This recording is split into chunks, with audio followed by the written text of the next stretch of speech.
Sarah and her cat, Shadow, had been close companions for many years until the poor animal got very ill and the vet said he needed to be put down. Sarah hugged her dear companion one final time before handing him to the doctor, but then the vet noticed something odd about the cat and stopped everything immediately. Sarah's heart felt heavy as she went to the animal clinic, knowing this day would mean the end for her cherished pet. When she came through the clinic entrance, she felt filled with grief. The receptionist smiled warmly and led her to the waiting area. Minutes passed slowly as Sarah sat, cradling Shadow in her arms, remembering all their wonderful times together. After what seemed like forever, a vet approached with a gentle but sad expression on her face.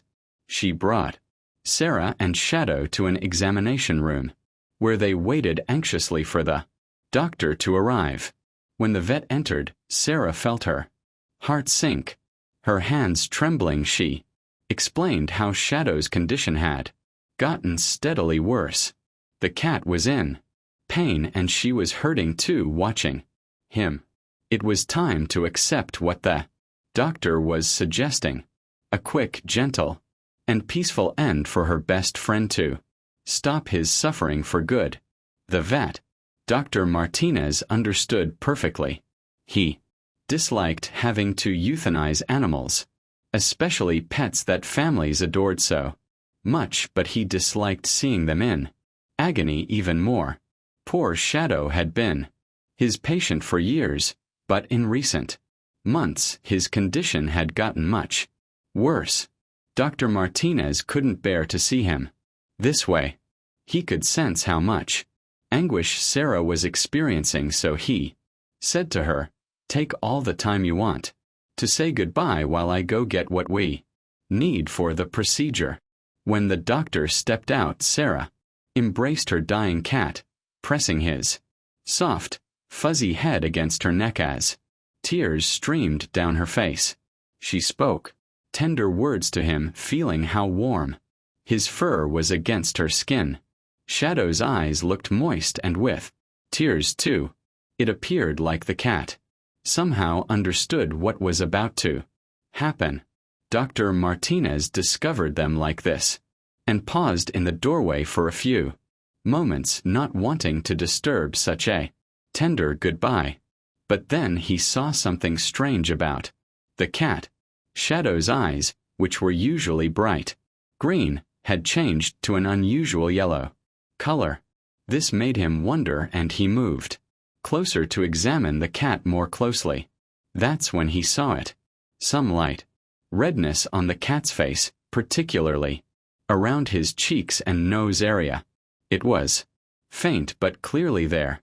Dr. Martinez's thoughts began racing with different ideas, and he decided he needed to investigate this further. For now, though, he just coughed softly and said gently, "Sarah, we can't put him down." His voice sounded as shocked as he felt. Sarah's heart leaped as she tried to process what was happening. She sat there stunned and quiet, her thoughts whirling from this sudden turn. She had gotten ready for the heartbreak of saying farewell to Shadow, and couldn't believe there might be a possibility to have a few more weeks, months, or even years with him. She had realized for a while that Shadow wasn't doing well. Even though she adored her furry companion deeply, she couldn't overlook the signs that his health was declining. Shadow, who used to be active and full of life, had become just a shadow of what he once was. His playful nature had been replaced by exhaustion and pain. It pained Sarah to see Shadow struggle each day with his joints stiff and swollen from arthritis. Even his hunger was gone, and she could feel how skinny and frail his body had become in her arms. Even though she wanted more time with him, she couldn't stand to see him suffer. So with a broken heart she had agreed to the difficult decision to end Shadow's pain, believing it was the most loving thing she could do. But now with the vet's sudden change of heart, she began to question herself. Is this the right choice? Sarah's voice trembled as she asked the vet, seeking some comfort. Dr. Martinez looked at her with both kindness and resolve. I want to try something else, he said. If it works, you'll get your cat back joyful and healthy like he used to be. If it doesn't work, we'll return here in a week. Sarah's eyes grew wide, thinking about having more time with her precious friend. She would do anything to make Shadow well and happy again, and she told the vet, I'll do exactly what you tell me.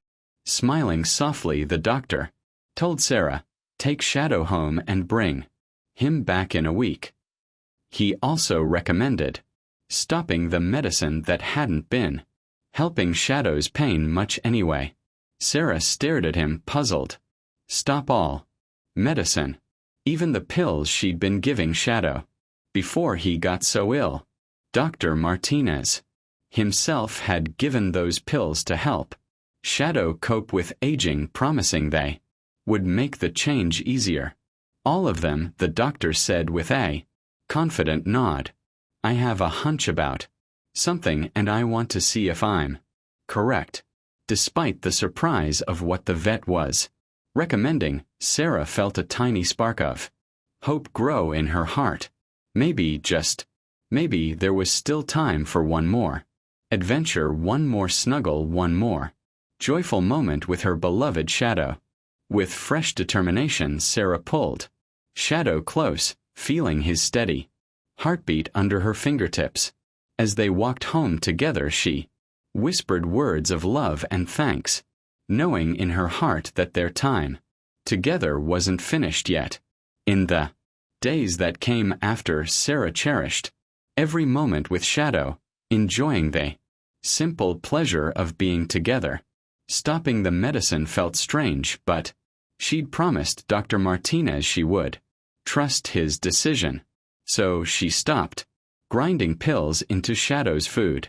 The first 3 days went by peacefully, but on the 4th morning, Shadow woke her with a quiet purr and gentle meow, wanting food and attention. Tears came to Sarah's eyes as she watched her old cat walk around the house with fresh curiosity. Shadow even spent an hour chasing a fly, showing amazing energy for a cat who'd been near death just days earlier. His improvement seemed genuine, just as the doctor had expected. Sarah couldn't have been more thrilled. Yet concern remained in the back of her mind. She worried the vet might change his mind again, that this hope might be temporary. So she valued every special moment with Shadow, determined to make the most of whatever time they had remaining. When the week was finished, Sarah found herself standing outside the animal hospital entrance again, her heart pounding with both excitement and anxiety. Holding Shadow in her arms, she went inside, scanning the familiar place for the vet. Dr. Martinez welcomed them with a bright smile, his eyes shining with interest and excitement. Sarah couldn't help but see how different he appeared, with a sense of hope that mirrored her own emotions. Sarah got comfortable in the exam room, glowing as she told how Shadow's pain had disappeared. The cat practically radiated with energy. Dr. Martinez checked Shadow carefully, his smile growing. This is truly incredible. Shadow's improvement is nothing short of miraculous. Relief washed over Sarah, but one question burned in her mind. What changed? She asked, voice shaking. What made him get better so dramatically? Dr. Martinez's smile disappeared, worry showing in his eyes. To be honest, Sarah, I'm not entirely sure what's behind Shadow's sudden recovery. He paused, studying the cat, but I do have a theory. What is it? Sarah leaned closer, His expression grew serious. Those aging pills I gave may have caused this. Sarah's eyes got big. What? I've seen 3 other cats get sicker on the same medicine. The company might be hiding bad effects. Sarah's hand shook. You think the pills harmed Shadow? We'll find out. Dr. Martinez stood up. I'm doing tests and calling other vets.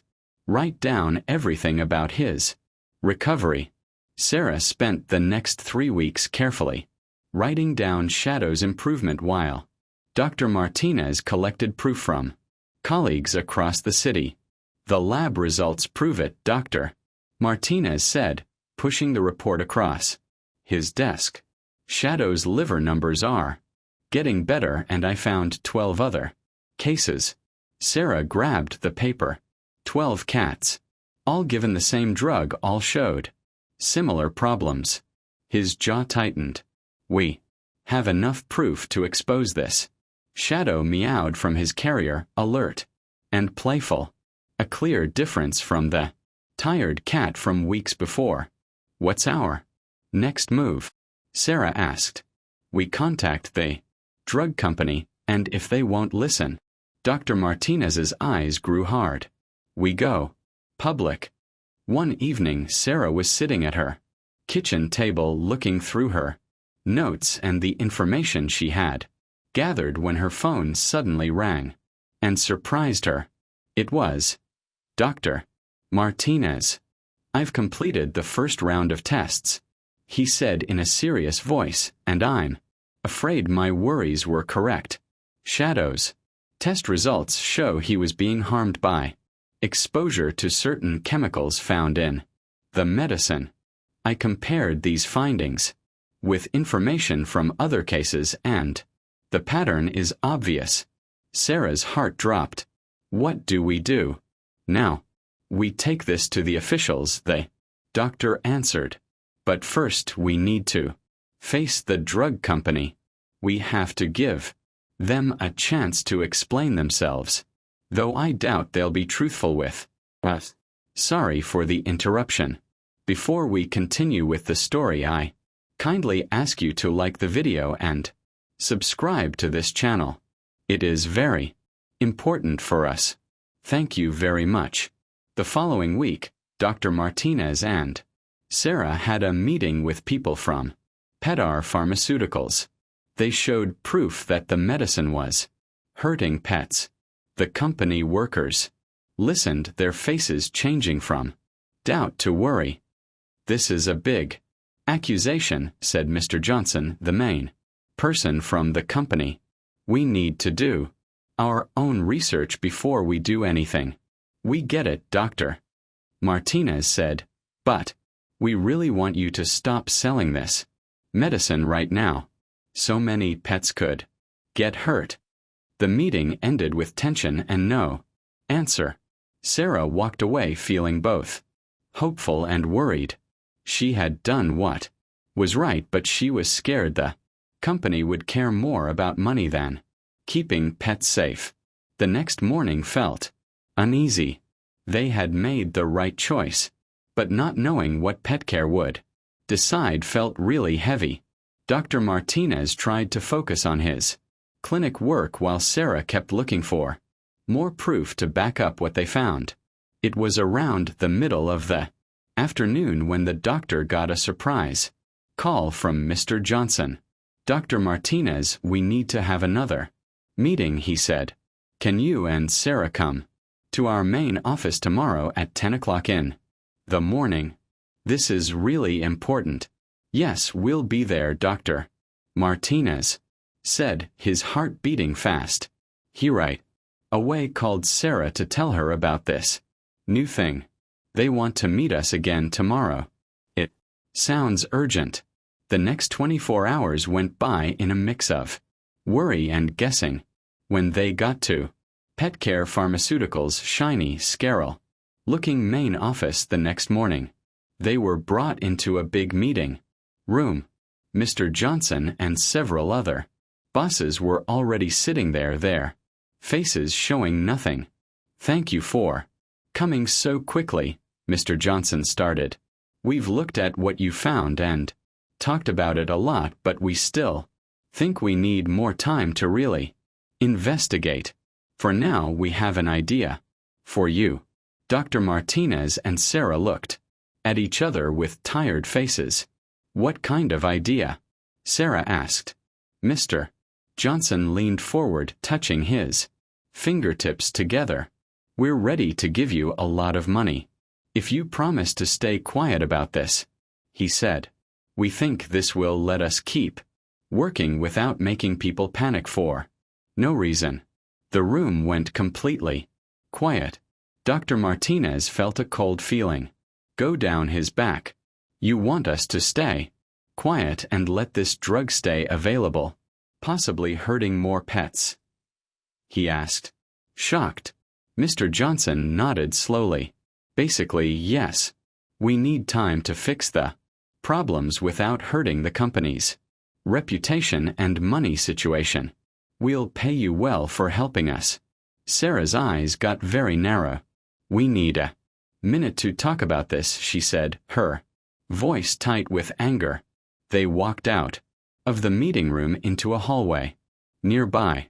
There's no way we can say yes to this, she whispered angrily. We have to protect the animals, not take their dirty money. I totally agree, Dr. Martinez said right away. But if we say no straight out now, who knows how far they might go to shut us up. We need to think smart about this. In a small village nestled between rolling hills and endless fields lived a quiet 6-year-old girl named Ellie.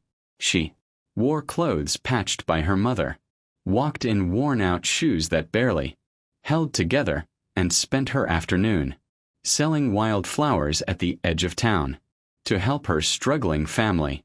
Her world was simple, filled with chores, laughter from the wind, and dreams too big for the little space she had in life. But everything changed the day she saw something no one else dared to see. One afternoon, while wandering near the grand gates of Windmere Stables, the most luxurious horse ranch in a region, Ellie witnessed something that made her heartache. A thin, limping horse stood in the shadows, ignored by the stable hands who passed him by. His coat was dull, his eyes full of sadness, and as he looked up, their gazes met. In that moment, Ellie felt something stir inside her, a need to help, to protect, to love. She didn't know then that this horse would change not only her life but the lives of everyone around her. The next morning, Ellie rose before the sun, clutching a small cloth bag filled with coins, every penny she'd saved from months of selling flowers under the scorching sun. With trembling hands and a heart pounding like a drum, she walked through the golden gates of Windmere Stables once again. Inside the main office, a group of men in fine suits laughed and talked about deals worth more than Ellie could ever imagine. At the center of it all sat Mr. Calloway, the wealthy owner of Windmere Stables, his sharp eyes scanning reports as if the world revolved around numbers alone. Ellie knocked softly on the open door. The laughter stopped. All eyes turned to the little girl standing nervously in the doorway. Mr. Calloway raised an eyebrow. What do you want, child? I want to buy a horse, Ellie said, her voice small but steady for a heartbeat. Silence. Then, like a storm breaking loose, the room exploded in laughter. Buy a horse. Mr. Calloway chuckled, wiping tears from his eyes. You can barely afford shoes. Ellie swallowed hard, her cheeks burning, but she stood her ground. I have money, she said, holding up the pouch, and I know which horse I want. Mr. Calloway leaned forward, curiosity sparking beneath his smirk. Oh, and which one would that be? The one in stable 4, she replied. The one you keep forgetting. The laughter faded. Mr. Calloway's smile vanished. That broken-down beast, he scoffed. Storm, he's useless. Barely eats. Can't even walk properly. Why would you want him? Ellie took a deep breath. Because someone has to care. Mr. Calloway studied her, calculating. Then, with a cruel grin, he leaned back. Fine, he said. I'll sell him to you, he paused. For $10,000. Ellie's heart sank. That number was so far beyond her reach. It might as well been written in another language. Don't have that much, she whispered. No, Mr. Calloway sneered. So, how much do you have? Ellie stepped forward and slowly emptied the pouch onto the desk. Coins clinked as they landed. One earned through long days in the sun. For smiles for grumpy customers and sacrifices no child should make. $87, she said proudly. The men exchanged glances. It wasn't much, but for a child, it was everything. Mr. Calloway's grin returned. Deal, he said, pocketing the coins without looking. Take Storm and never come back. Leading Storm out of the stables was harder than Ellie imagined. His legs trembled with every step. His ribs showed through his coat, and his breathing was labored. But when Ellie reached out her hand, he nuzzled it gently, a silent thank you, a bond already forming. As they walked down the dusty road toward home, people stared. Some shook their heads, others whispered. But Ellie kept going, her grip on a rope firm, her heart full of hope. When she finally reached her small wooden house at the end of lane, her parents were waiting. Her father, Thomas, frowned deeply. What is this? He asked, stepping off the porch. This is Storm, Ellie said. I bought him. Thomas's face darkened. You what? Couldn't leave him there, she said. Quickly. He was being treated badly. Had to save him. Her mother, Grace, knelt beside her, eyes wide with disbelief. You spent all your savings on a dying horse. No, Ellie insisted. He's not dying. He just needs care. Thomas paced, running his hands through his hair. We can barely feed ourselves. Huh? Are we supposed to take care of a sick horse? Ellie looked at Storm, who watched them both with tired eyes. Because it's the right thing to do. There was a long silence. Finally, Grace sighed. 1 week, she said. We'll try. For 1 week. That week changed everything. Ellie built a makeshift shelter from old wood and tarps. She woke before dawn to bring fresh water and cut grass for Storm. She brushed his coat, whispered kind words into his ear, and stayed by his side even when he seemed too weak to lift his head, and slowly something began to shift. By the third day, Storm was standing longer. By the fifth, he was walking without limping. By the seventh, he trotted across the field behind a house, his eyes brighter, his spirit rekindled. Ellie knew then that she hadn't just saved a horse. She had found a friend, a champion. One morning, as Ellie checked on Storm before sunrise, an elderly man appeared at the fence. Is that Storm? He asked, his voice trembling. Ellie nodded. The man approached cautiously, examining the horse with growing awe. This isn't Storm, he said. This is Skyfire. Ellie blinked. Skyfire. The man introduced himself as Mr. Alden, a retired horse trainer who had raised Skyfire from birth. Years ago he had sold him to Winmere Stables for $50,000, believing he would be cared for and trained for races. But instead Skyfire had been neglected, starved, and hidden away. And now Mr. Alden said, eyes shining. You've brought him back. Ellie's heart raced. You mean he's worth $50,000? After thinking for a moment, they went back into the room. We need time to think about your offer, Dr. Martinez said calmly. We'll tell you what we decide tomorrow. The bosses nodded, happy for now. Dr. Martinez and Sarah left the building, with their minds spinning. We need to report this right away, the doctor said once they were safely back in his car. But we also need to keep ourselves safe. They spent the rest of the day collecting all their papers and proof, making many copies and putting them in different places. They called a lawyer they trusted and told him what was happening.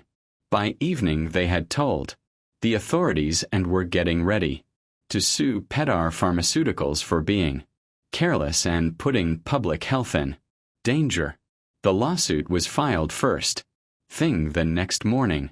The news got around fast and Pedar Pharmaceuticals was right away put under close watch. Authorities started investigating and the media found out about the scandal, putting it in headlines all over the country. As the legal fight went on, Dr. Martinez and Sarah found themselves under huge pressure. Petcare Pharmaceuticals hired a team of great lawyers and public relations experts to fight what they were accused of. But Dr. Martinez and Sarah had the truth on their side, and they never gave up on their mission. In the weeks that followed, their lives were completely changed. They faced being bothered, scared, and threatened. But even with the fear and uncertainty, their determination only got stronger. They kept speaking out, doing interviews, and sharing what they found with everyone. Slowly, things started to change. Other veterinarians and researchers came forward with their own worries about the drug, adding support to what Dr. Martinez and Sarah were saying. Public support grew as pet owners shared stories of their own pets getting hurt. Under growing pressure, Pedar Pharmaceuticals had to recall the medicine and stop selling it. The company's stock fell badly, and several bosses quit in shame. The legal case went on for months, but with each day that passed, it became clear that Dr. Martinez and Sarah had made the right choice. Months later, they got a big settlement from Petcare Pharmaceuticals. The money was used to start a foundation focused on pet safety and health, paying for research and making sure that similar things would never happen again. Through this difficult time, Dr. Martinez and Sarah's partnership only got stronger. They had faced a powerful enemy and won, not just in court but in what the public thought.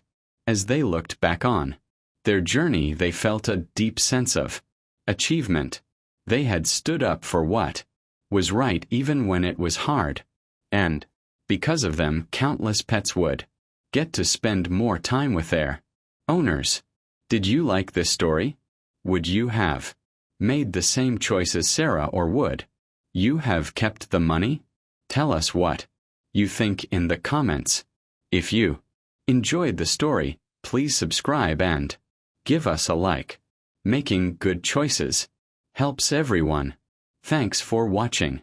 We'll see you next time. Hope you have a wonderful day.